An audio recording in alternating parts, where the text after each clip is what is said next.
Hola Alcides, querido, bienvenido, ¿cómo estás? Hola, buen día, un gusto estar con ustedes y prácticamente un sábado, ¿viste? Con un día tan hermoso, con esto y con esta introducción en donde tenemos el chat GPT. Pero sacó todo el uno, porque gente amiga, chorea de distintos lugares. Ahora, así que bueno, muy agradecido para nosotros es un placer tenerte acá, estar en contacto querido. Con ustedes y a su vez con la audiencia, por supuesto. Vos sabés que estábamos hablando ayer, tuvimos una reunión con el Beto, y obviamente nos ponemos a hablar sobre cuál es la situación, hacia dónde va el país, cómo ve el sector empresarial, el comercio local.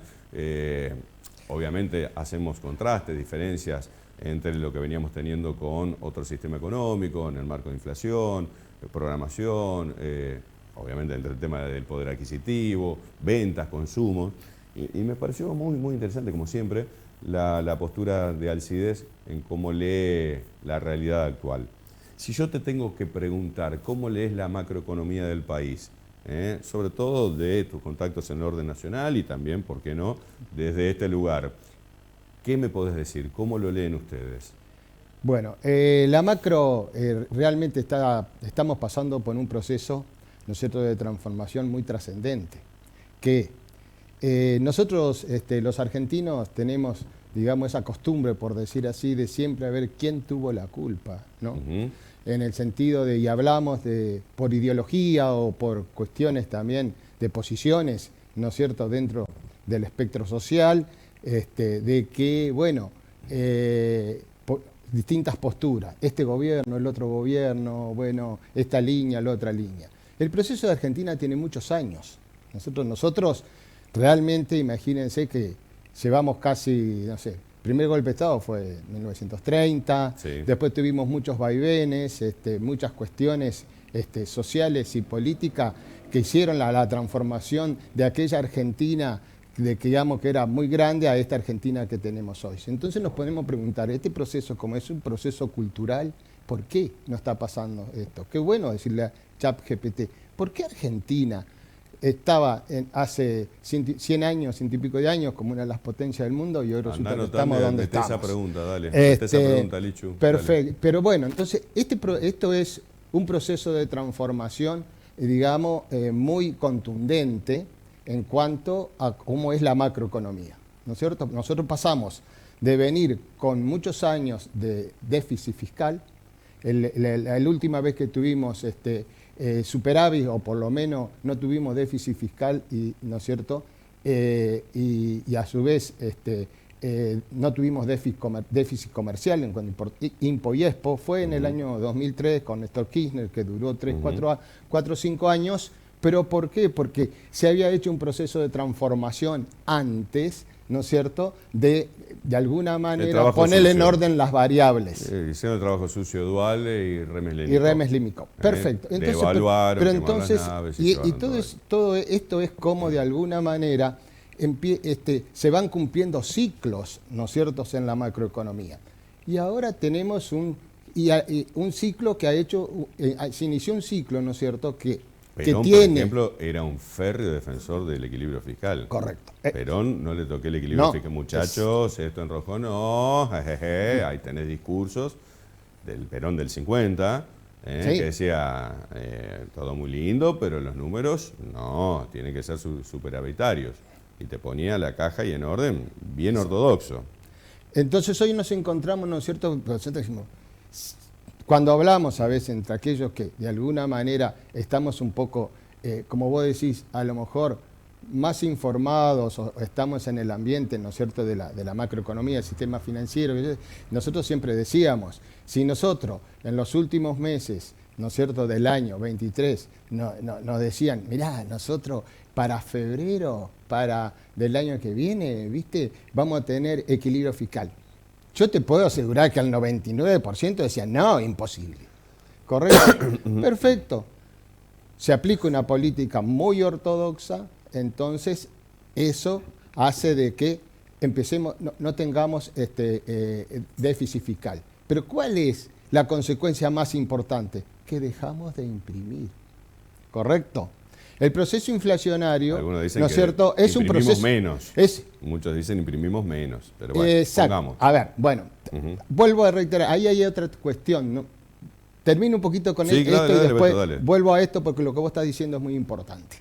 Entonces, ¿qué pasa? Ah, pero la pucha, pasamos del agua al aceite, ¿está? Perfecto, esto no es gratis, tiene consecuencias de alguna manera positivas y tiene algunas consecuencias negativas. ¿Por qué? Porque dijimos, perfecto, separa la obra pública, separa esto, separa toda una serie, ¿no es cierto?, de actividades que eran financiadas por el déficit para poder tener equilibrio. Entonces, un ejemplo claro, nosotros vemos que pasó mucho tiempo y todavía nosotros las rutas de cada vez las tenemos más deterioradas.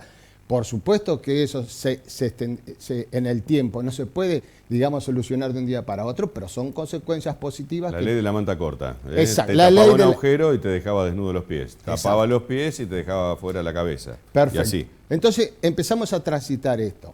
Ahora, ¿qué pasó con este fenómeno? ¿Cómo impactó en la micro? ¿Está? Dale. ¿Qué pasa? Nosotros tenemos, acuérdense, creo que fue el diciembre, ¿no es cierto?, y enero con una inflación altísima. ¿Año pasado decís? Sí, perfecto.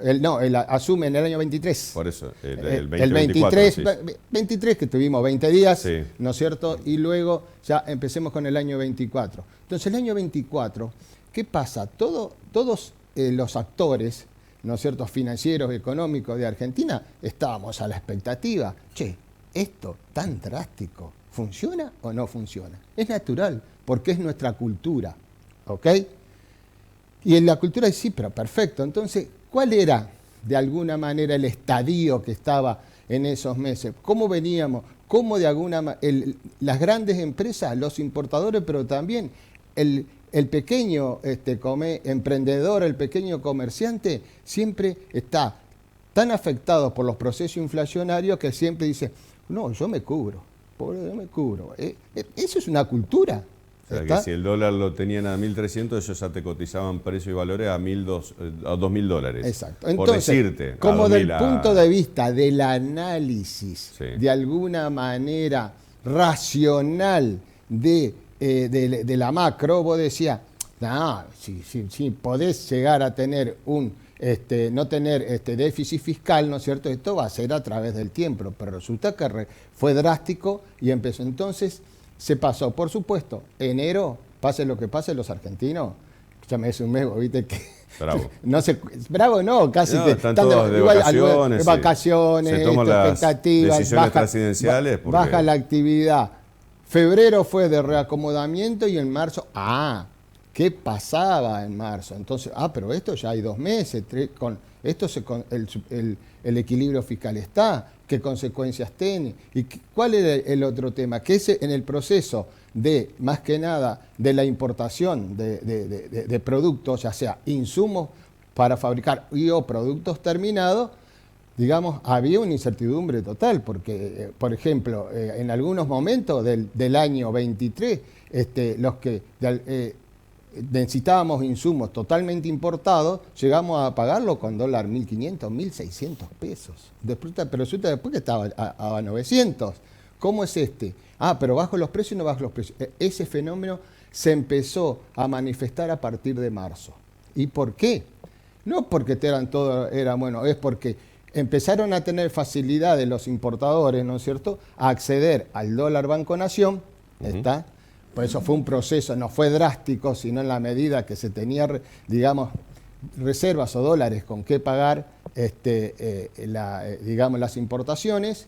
Y aquí que este shock hace que se caiga la demanda. Entonces, ¿qué pasa en criollo, Horacio? Si vos tenés tu stock, no lo vendés, lo vas a poder reponer a menor precio, baja los precios, ¿o no?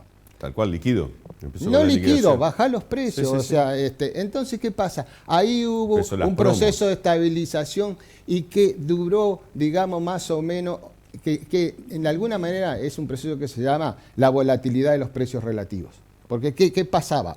Con los procesos inflacionarios, nosotros tenemos una volatilidad de precios relativos que determina que que vos no sabés qué valor tiene cada cosa. Remarco al aire porque no sé cuánto me va a cobrar la No, reposición. o porque, viste, por eso te digo, porque son sensaciones, no Sí. son proyectos de costo. ¿Y qué me va a pasar? ¿Qué pasa después entonces? Ahora, ¿qué pasó en ese proceso desde hasta julio medianamente? Que la inflación se empieza a estabilizar en un estadio del 4 y a su vez en baja. Y ahí que los servicios, por ejemplo, Eso en los subieron. primeros 6 meses aumentaron un 400%. Sí. ¿Correcto? Entonces, los salarios aumentaron los primeros 6 meses más del 100%. ¿Correcto? Pero era lógico porque... Después de la devaluación Porque tremenda. después, era el proceso de reacomodamiento. ¿Ok? A partir de julio se empieza en donde ya los servicios y muchos y los precios ya tienen una cierta estabilidad y caminan de alguna manera juntos, ¿no es cierto? Con las actualizaciones de los salarios, tal es así que ahora en la actualidad, por ejemplo, nosotros estamos, en mi caso, empleado de comercio, Sí. por ejemplo, o industria, que en Celplas tenemos un sector industrial, estamos con, digamos, una actualización promedio del 2%. Sí, que digamos todo, dice 2%, pero después vas a las tablitas, en algunos casos son el 3, 4 y algunos casos 5. Y algunos casos el 5. Las tablitas Sí. finas, la letrita china, Claro. no, la chica es más que eso. Pero no Para importa, la- bienvenido sea porque son Por salarios. eso, vale. para la estadística Sí, para la estadística para el la 2, estadística ponele. eso. Entonces, ¿qué pasa? Ahora vos decís, bueno, pero vos decime qué está pasando hoy, porque ahora ya estamos ¿no es cierto? En marzo, fíjate, estamos a un año de ese proceso. Ahora viene el tema de, bueno, listo, yo el ajuste ya lo abanqué, lo soporté y ahora quiero resultados. ¿Cambió la tónica ahí o no? Porque también empieza a crujir de que no hay consumo. Correcto. ¿Por qué no hay consumo? Porque no tenemos poder adquisitivo. El gran desafío que tiene, digamos, este programa económico es, primero, consolidar, ¿no es cierto?, la cuestión fiscal, ¿no es cierto?, pero a su vez tenemos que generar consumo. ¿Por qué? ¿Cómo nosotros podemos de alguna manera crecer? Está Bueno, previsto. Para mi ley el consumo lo tiene que generar la privada con la toma de créditos a través de las entidades financieras para generar mayor proceso productivo incorporando mayor personal. Esa es la ortodoxia de mi ley. No la obra pública, no la inversión y no emitir de nuevo moneda desde el Estado. Totalmente, en verdad, desde el punto de vista técnico y macroeconómico, totalmente correcto. Ahora, son procesos. ¿Cuánto tiempo nos va a llevar? No tengo Fíjense idea. ustedes, Brasil, hace ya 20 y pico de años, creo, no tengo la fecha Bueno, precisa, no, cuando ¿y cómo Enrique podés Cardoso, estabilizar? ¿te acordás? Salieron del Cruzeiro para ir al Real.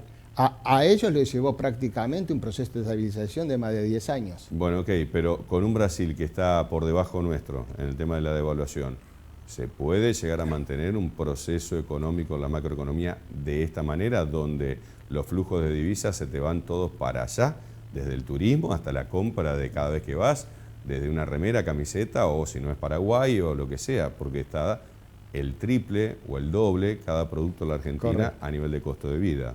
Correcto. Esto es lo que, por eso yo estaba hablando de la volatilidad y los precios relativos en un proceso inflacionario. Ujú. Entonces yo venía a decirte, mira, ¿qué pasa hoy? ¿Hay volatilidad? Sí, hay volatilidad de precios relativos. ¿Por qué? Porque Argentina es cara.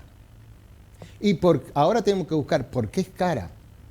Esto es una opinión personal, ¿no es cierto? Nosotros tenemos una estructura, como esa cultura que nosotros teníamos, dice, ya pará un poquito esto, por las dudas yo me cubro, porque no vaya a ser, está de los Y procesos sí. inflacionarios, que si vos te pones a pensar son Le ha lógicos. roto el Tuchel al argentino Exacto. toda la vida que tuvo, desde abajo, esto, el otro, más vale. Entonces, ¿qué pasa? Nosotros tenemos una estructura de costo en la producción, ¿no es cierto?, de nuestros productos, de una intermediación descomunal. Sí. Entonces, ¿cómo Luego impositiva. buscar los productos, No pasa por los salarios del primarios? trabajador. ¿Cuánto le dan al productor por un litro de leche y cuándo lo terminamos Veníamos pagando en haciendo esa supermercado? referencia. Y así son toda una serie Productor de de procesos. yerba, ¿cuánto le daban? 230 el kilo de yerba de hoja. No compras un paquete al final de la góndola por menos de 6 lucas. 5.000 pesos. ¿Y entonces? Sí, por eso. Entonces yo creo que esos son...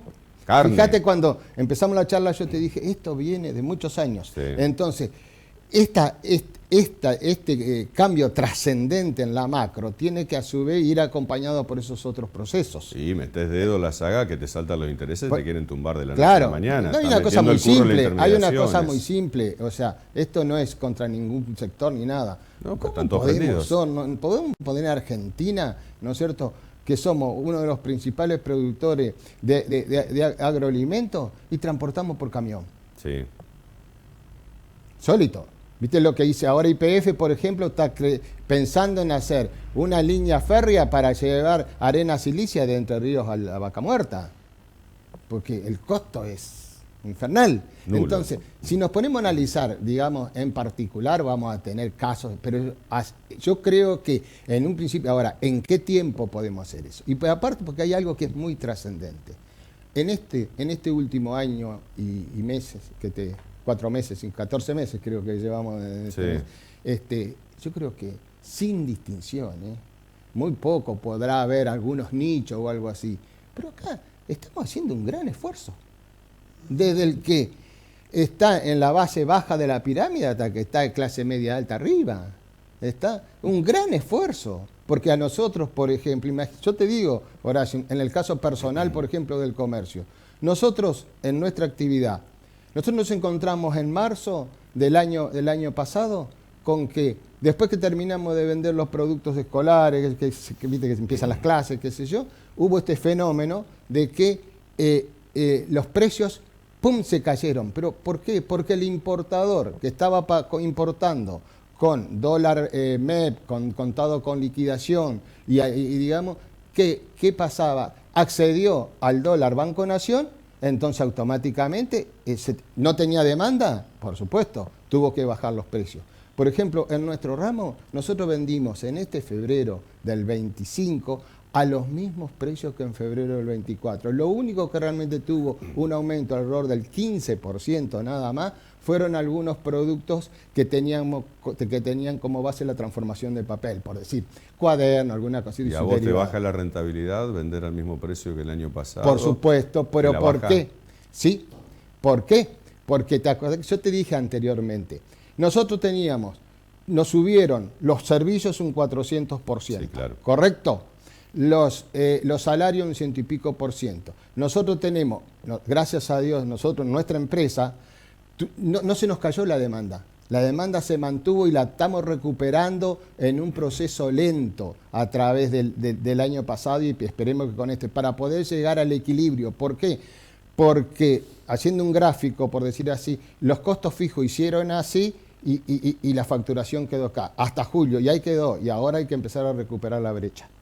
Eso significa un esfuerzo de gestión, posiblemente un proceso de endeudamiento, digamos, de alguna manera certero, cosa que no vas a tomar un crédito si no podés pagarlo. Bueno, ahí te tomo como la Bolsa de Comercio, que sos el presidente, los fondos de inversiones se vienen reclamando para procesos de ampliaciones productivas, lo vienen gestando como para invertir, como para proyectar, ves que, vamos a decirlo, la burguesía local está realmente apostando a ampliar el espectro o están todos especulando a ver qué pasa después de octubre.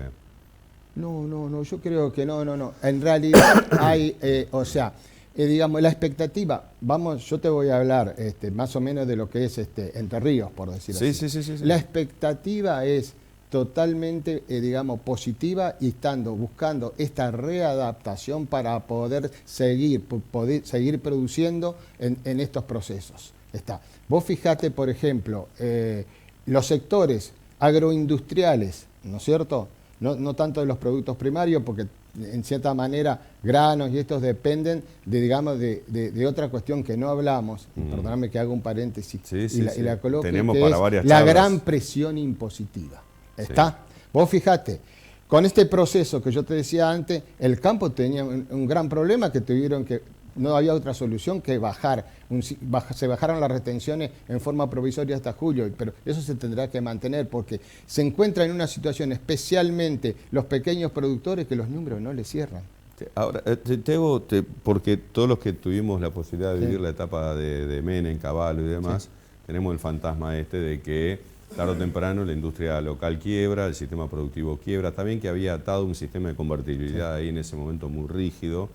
Y este gobierno lo que te dice, no, el desafío es justamente volver a la ortodoxia, pero sin quebrar la producción local, porque si algunas cierran, otras tienen que abrirse para generar otros mercados. Lo que dicen, estoy interpretando rápidamente según lo que dicen abiertamente. Pero, ¿qué diferencia tiene este sistema ortodoxo, en los cuales hay nombres que compartieron en esa época del menemismo y de Cavallo, a este que plantea con mayor vehemencia, si se quiere, también en el contexto distinto, pero digo con mayor vehemencia, Milei? No termina tarde o temprano resquebrajándose lo que es la industria nacional, lo local, o va a sobrevivir el que se apreste a competir y no sé, qué va a pasar con el sector de los empleados también. Pues yo veo por un lado que los empresarios quieren abrir el juego y seguir invirtiendo. O sea, esto por ahí no pasaba en la segunda etapa del menemismo. O sea, era... Voy a la bicicleta financiera, voy al dólar, me la resguardo, me la llevo afuera, me la fumo en Estados Unidos, la cajoneo y me la llevo afuera. No había una apertura en esto. Ahora veo como que tenés una intermediación, que abrimos el juego, tenemos temor de las importaciones para un lado, pero por el otro lado se están tomando créditos, fondo de inversión también para abrir o generar mayor capacidad productiva. Ejemplo, mencionaban el Parque Industrial de Crespo, de Viale, que van a extender de Nersa una planta transformadora de 132 kilovatios. ¿Por qué? Porque si prenden todas las máquinas y motores de la planta industrial de Crespo, dejan sin luz a Viale por el consumo que tienen. Entonces lo que están requiriendo ese polo industrial es, dame la energía para no apagarle la luz a Viale, porque nosotros queremos poner todos los motores en funciones. Y lo que nos faltaba, que era esto, mayor energía. Entonces veo como una ambivalencia, que el empresariado local quiere apostar y redoblar la apuesta, pero por el otro lado los sectores que estaban siendo protegidos están zapateando, porque si le abren las importaciones pueden dejar mucha gente en la calle. Y tal vez empieza a convivir las dos cosas, ¿no? Empresas que cierran y otras que abran, o termina como la época de Menem. Ese es el fantasma que nosotros también hemos vivido. Vos sos contador, no sé cómo la ves. Yo soy administrador de empresas. Bueno, sí, administrador de empresas. Mirá, yo creo que es un proceso de transición y es un proceso evolutivo. No podemos ser tácitos, que decir, no, porque acá el sector, por ejemplo, que exporta, dice, si no me devalúa yo no soy, no soy viable. Sí. Posiblemente tenga razón, ¿correcto? Ahora, por el otro lado dice, digamos, si vos haces un estudio técnico, dice, el dólar, digamos, está sobrevaluado o no.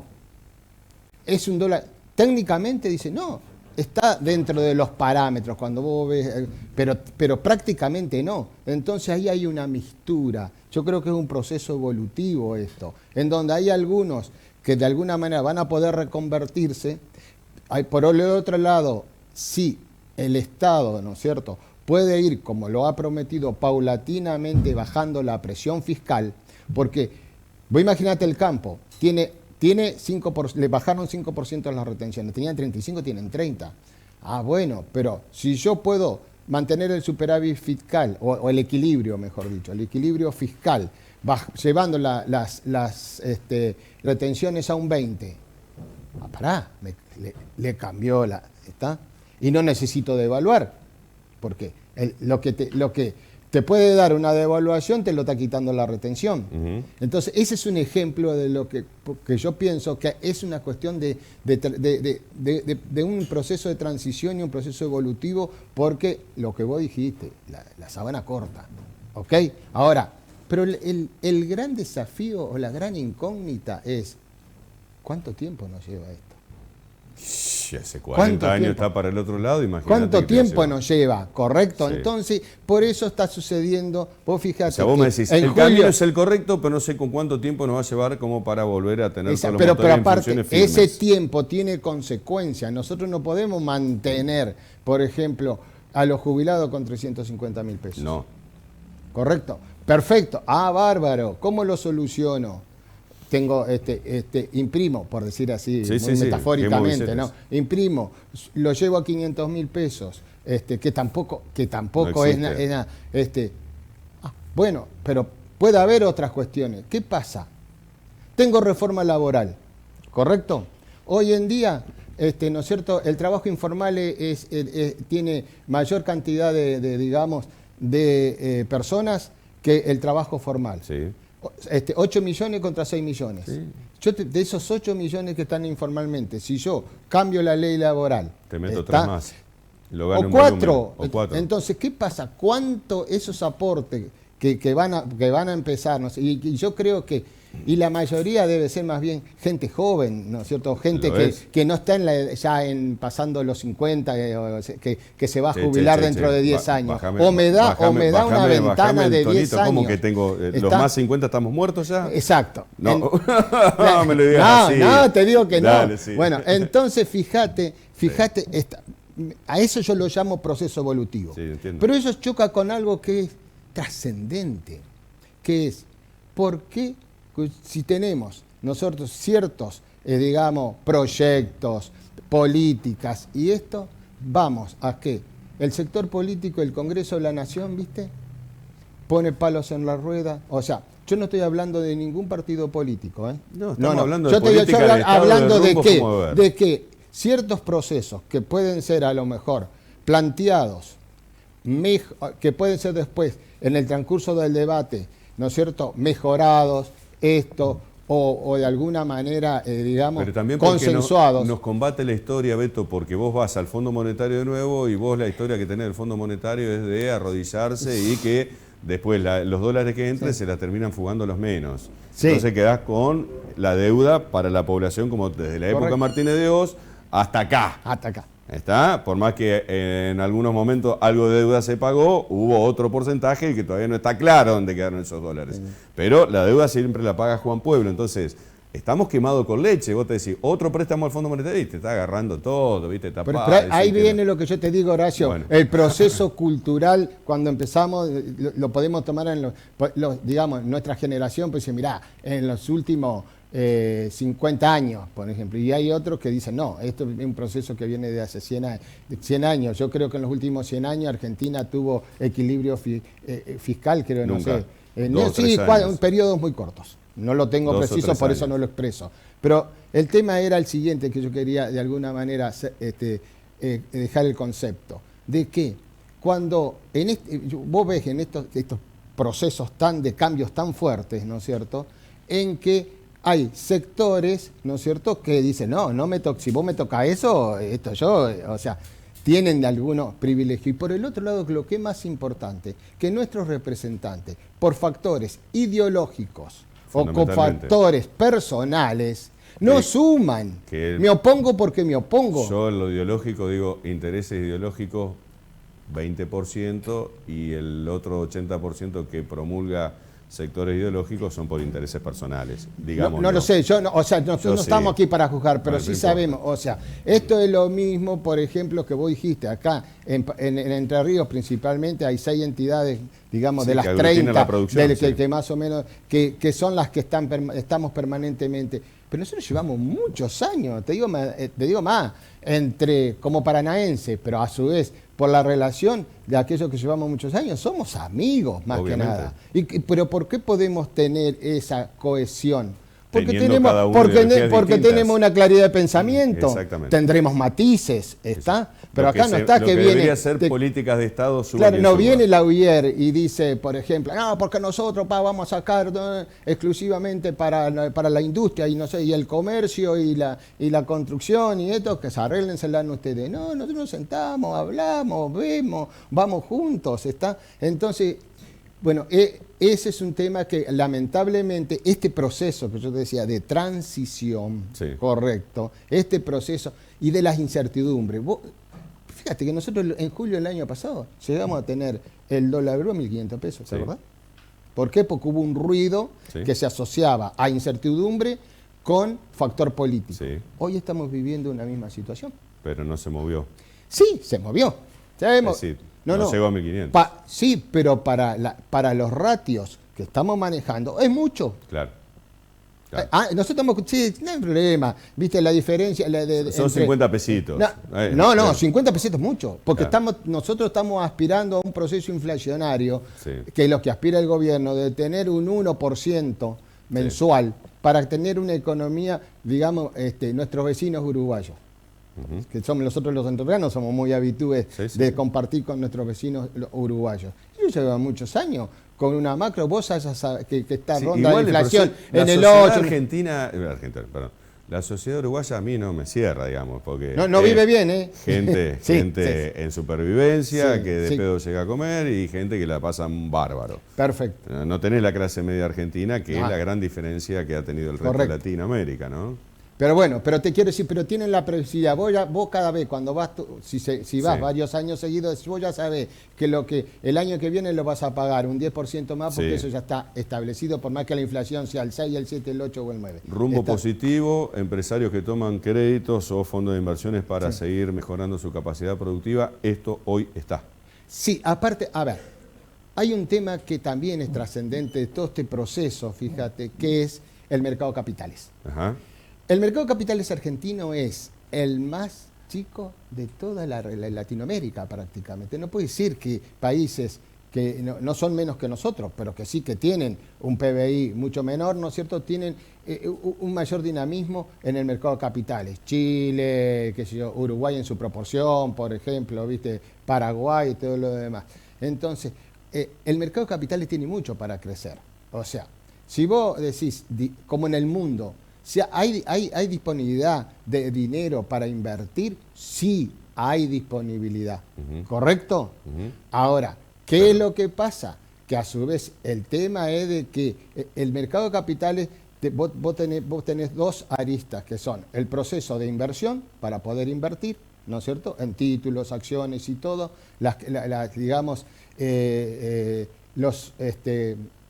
todas las posiciones que podés tener en el mercado de capitales, ¿no es cierto?, todos los instrumentos, perdón que no me acordaba la palabra, y por el otro lado, ¿no es cierto?, tenés el financiamiento. El mercado de capitales hace ya unos años se ayornó, porque se pensaba que era totalmente para las grandes empresas, ¿no? Hoy, cualquiera de nosotros con 10.000 pesos... Necesito máquinas. ¿Comprás dólar MEP? O vos comprás, escuchame vos, de abrir una cuenta comitente, ¿correcto? Necesito cambiar computadora. Sí. No importa, vos necesitás poder tener financiamiento, porque vas y descontás un cheque de pago diferido, podés hacer un pagaré bursátil por cifras que son normales, te quiero decir, no grandes millones de dólares. No voy a la cripto, no voy a la cripto. Vos vas a hacer una obligación negociable, tiene una serie de costos operativos que te dicen, no, mirá, para que esto, entre los gastos y la tasa no se te vaya fuera de mercado, tenés que tener un volumen. Okay. O sea, eso respecto del mercado de capitales. Pero hay otra cosa que vos dijiste hoy, que cómo impacta esta macro. Fíjate en el sistema financiero. Los bancos, ¿se acordaron? Ahora están trabajando bancos. ¿Cuántos años hace que no trabajan? Lo que dice Milei, o sea, siempre fueron prestamistas de los estados y nadie te da un Nosotros peso, tuvimos la semana pasada una reunión, ¿no es cierto?, las entidades, con todos los gerentes de banco y con operativos. Y te puedo asegurar no saben que, a quién dárselos. No. Vos los escuchás. Y realmente es como estar en otro país, porque tienen modalidades, por ejemplo, viste que en la Expo Agro se instalaron los bancos con promociones exclusivamente para esos días de la exposición, con alguna volvieron promo, a moverse como bancos. Viste como vos vas al supermercado y te dice 4x3, 2x... bueno, segunda unidad 25%. Entonces, esos son algunos de los procesos. Pero un poco para redondear, te digo, este es un proceso, digamos, muy evolutivo, que tiene sus picos, ojalá que se pueda consolidar, pero acá el gran desafío es que podamos seguir generando negocios con rentabilidad en todas las escalas y de que podemos lograr tener poder adquisitivo de consumo para que la gente pueda vivir mejor. Alcides, querido, gracias por venir. Hoy viniste como presidente de la Bolsa de Comercio de Entre Ríos, hablando también en comunión con las otras empresas madres que son afines entre ustedes, dijiste. Quería ver si comparten más o menos esta mirada las otras 5 instituciones. Sí, ya me dijiste que sí. Invítalos. Sí, me van a hacer. Gracias, Beto. Gracias por venir.